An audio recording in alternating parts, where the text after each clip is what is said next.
Bismillahirrahmanirrahim.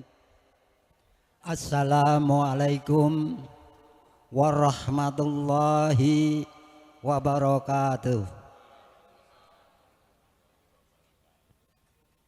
Alhamdulillah, alhamdulillahilladzi an'ama ala imani wal islam.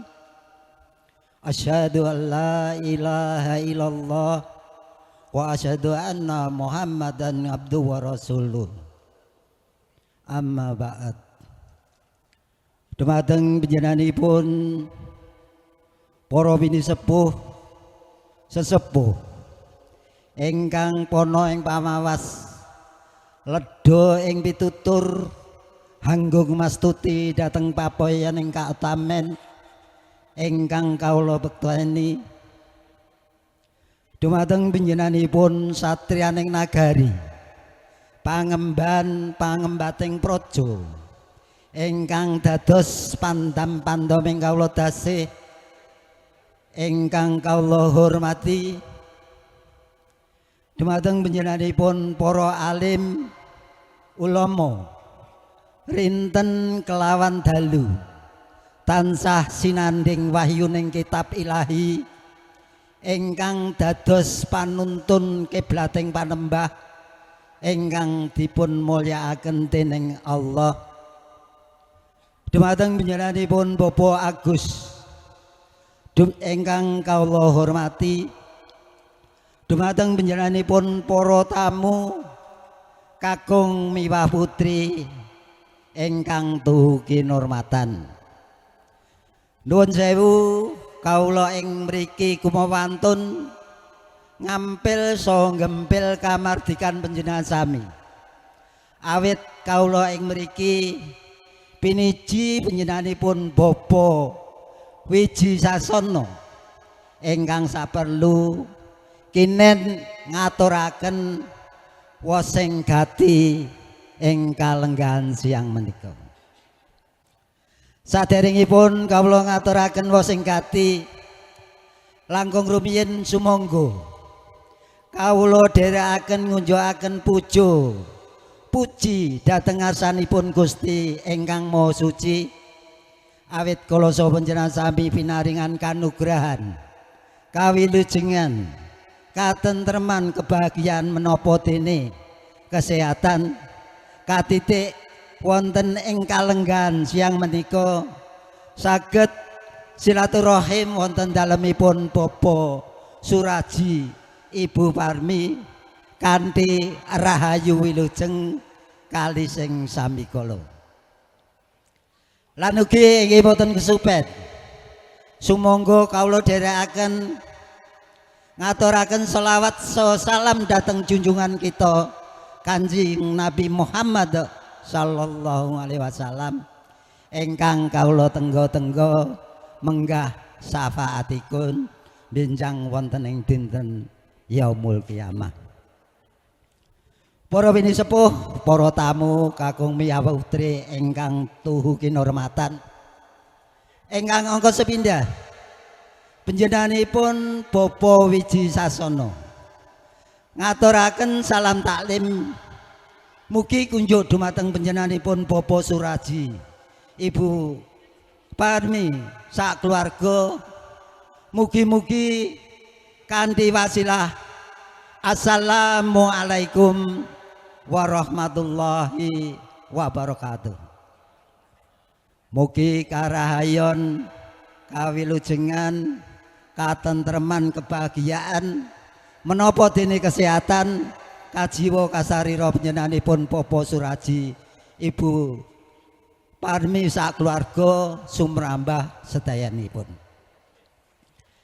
Ingkang angka kalih inggih panjenenganipun Bapak Wiji Sasono wonten ing wedal siang menika miji dhateng kawula kinen ngaturaken inggih menika pinanganten sarimbit minangka rikala dinten Sabtu Paing Surya kaping 12 Januari inggih panjenenganipun Bapak Suraji ingkang dipun sarirani panjenenganipun Bapak Agus kinen ngijabaken saha ndhawuhaken inggih menika Bagus Sulamto supados dipun ijabaken panjenenganipun Roro Ayu Yeni Rahmawati.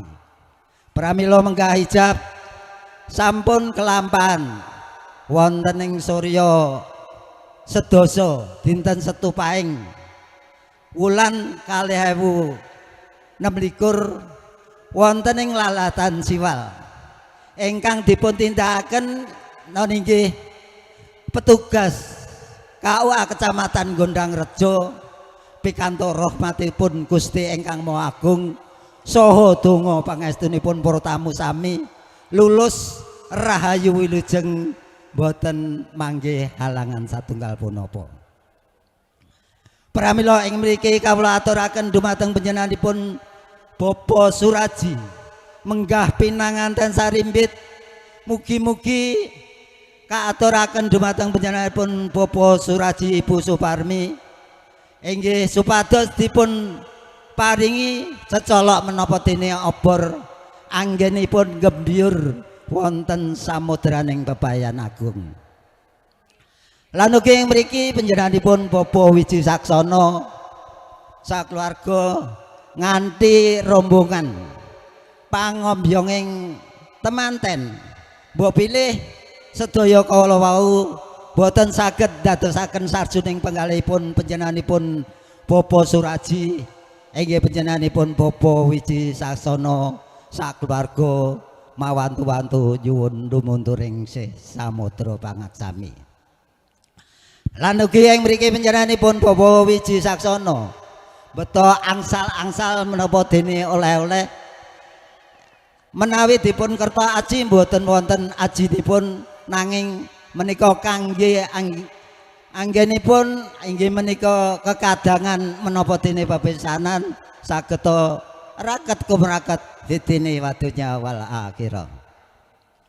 Para bini sepuh, para tamu kakung mewah putri ingkang tuhu kinurmatan ingkang salajengipun mbok bilih pepanggihan wonten ing wedal siang menika sampun paripurna. Panjenenganipun Bapak Wiji Saksana sakeluarga nyuwun pamit.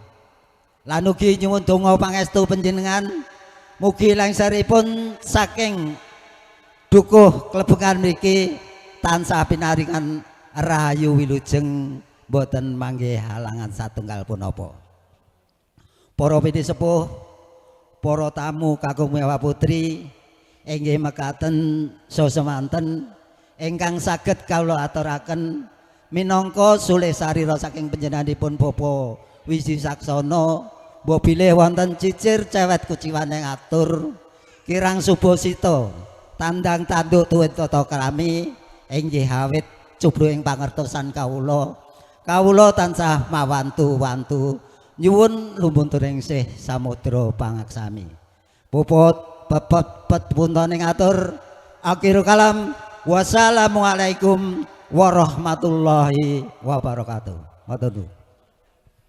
Wijang gamblang terang terwaca tumata datan tumpang suh tumapak ing pangandika pasrah saking Risang Candaka tanggap ing sasmita panjenenganipun Bapak